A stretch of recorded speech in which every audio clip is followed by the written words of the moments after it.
I'm Sherry. Welcome to my studio. I'm getting ready for a marathon paint pouring session, and I thought that since I always start with the prepared canvas, I'd show you some of what comes before. First is the setup. I'm doing it in my kitchen, so I have my soapy water, I have my plastic tablecloths, have my paint crap here, more plastic. Next, if they're cheap canvases, which level 1 are, you pre-shrink the canvas from the other side. Yikes! I brought in a Granddaddy Longlegs. Good thing the camera wasn't running. You would have heard me scream. The one and only one that wasn't wrapped ended up with a spider in it. Ugh. And then I mask off the wood. Not everybody does this. And I only mask off the surface. So if paint dribbles in here or I stick my hand in here, I'm okay with it.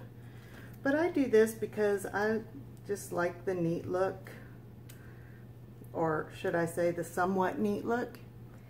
And this gives me a surface to write on the title of the piece and my full name, and to attach a business card. Next comes the gesso. I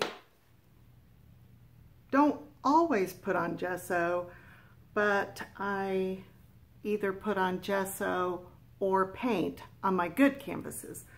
On canvas boards, I try to paint them all ahead of time, but sometimes I have so much paint and I'm in such a hurry I just start grabbing unfinished pieces. Anyway, gesso comes in black, clear, and white.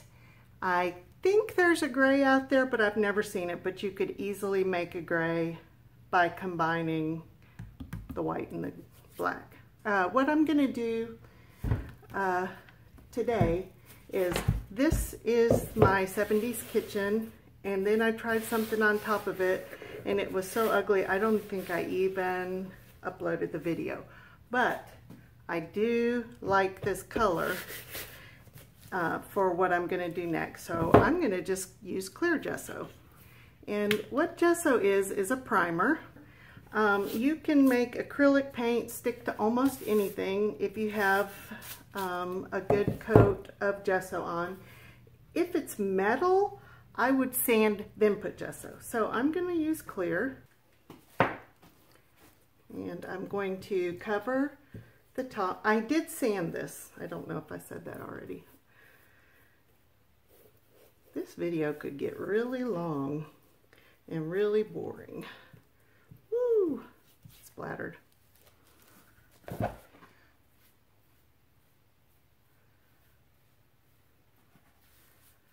I am not going to do another 70s kitchen, don't worry.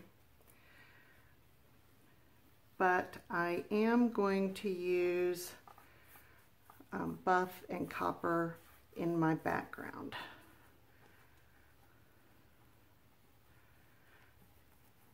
And there was something in my brush. Yuck. All right. That's that. I like to prepare my canvases with paint ahead of time, and I've said this before, but the reason I do that is so I don't have to worry about pouring off something that I really like just so I can cover the edges. If I cover the edges, fine, but if not, there is a base color showing through. I usually use Liquitex Basics for this.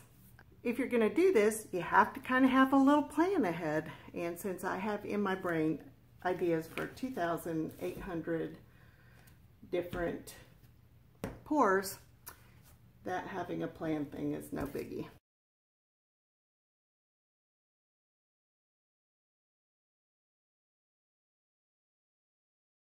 Not sure which was worse, me watching paint dry or you watching me paint. So I'm just slapping it on here. I'll do the top and the sides and then come back and do the bottom where it's not covered with tape. This isn't rocket science. I'm sure you don't want to watch. See you in a sec. Then, if I am taking the time to paint my panel boards, like I've planned ahead, I paint those with a cheap craft paint.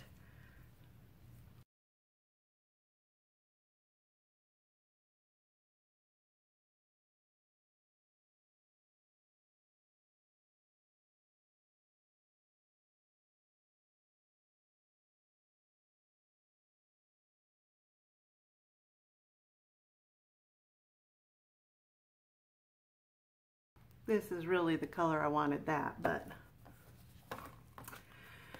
I also paint the back. I come back here and I paint over the seam. That's in part to keep paint from seeping under that seam and getting onto the chipboard. It doesn't work 100%, but it helps. And then I go through and I cover the whole thing. So I'm trying to seal the edge so that paint doesn't seep under and get the chipboard wet. And I'm painting the back again, like with the cheap canvas, in an attempt to have even shrinkage. All right, waiting for paint to dry. I'll come back, paint the sides and backs that I missed, and then I'll start pouring. Here's a look at my PlayStation with the lights set up, and look at that professional camera rig. Look at that. I stick my phone in there. Isn't that special? Sometimes I actually stick that selfie stick in the jars of beans. Oh, and if you're wondering why it's always noisy in my videos, here's why. 2 fans. They're off right now. But yeah, I'm an old lady. And have you ever noticed old ladies are always hot or always cold? I'm the always hot kind. Thank you for watching. Please leave any questions or comments you have about any of my videos or techniques, and I'll get back with you as soon as I can. And if you wouldn't mind, please hit that subscribe button. Thanks again. Bye.